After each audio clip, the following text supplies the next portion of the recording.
Well, let's bring in Ross Feingold. He's an Asia political risk analyst and he joins us now from Taipei via Skype. Ross, this is obviously a bit of a sensitive time for Indonesia to be holding the G20 presidency, having to navigate this labyrinth of diplomatic tensions. What does Jakarta actually hope to realistically achieve here? Well, it's clear that President Widodo wants to raise his profile. He wants to be seen as energizing the G20 at a time of extraordinary challenges, which your report just identified, such as food insecurity, rising prices, the war in Ukraine. But in reality, I don't think most of the G20 governments have very high expectations. For starters, just based on past experience in recent years, the efficacy of the G20 is questionable.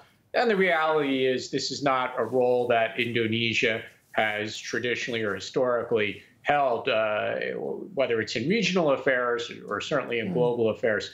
So challenging environment and frankly challenging for President Widodo and his team to really achieve something great, whether it's at this meeting or afterwards. Sure. Well, as we've been saying, the US has obviously been trying to kick Russia out of the G20, but it does seem that Lavrov is expected to attend. And there are obviously other countries here, a number of African and Asian nations in particular, who would like to avoid taking sides, it seems. How are they navigating this?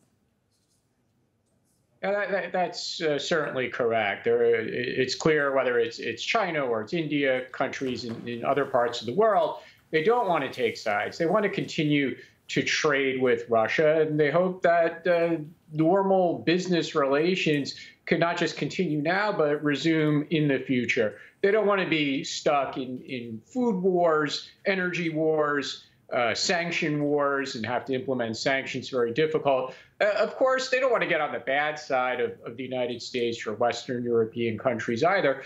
So they've been stuck in the middle, and the best outcome for them, and the same, of course, for everyone else, would be a quick end to the war. But they want to be able to reach that point without having to take sides. So far, they've actually been able to do it. We have to be frank and say whether it's India or other countries, for example, in Asia or the Middle East, that haven't taken sides, they've been able to get through without too much criticism from the Western European countries or the United States. And they hope that they'll be able to see that through to the end of the current conflict and hopefully the relaxation of sanctions from their perspective. And President of Indonesia is certainly representative of that view. And that's why we see that he hasn't taken sides. And in fact, he's comfortable talking to Russia, which is something, as you mentioned in the report, that even Secretary of State Blinken is not interested in doing at this time.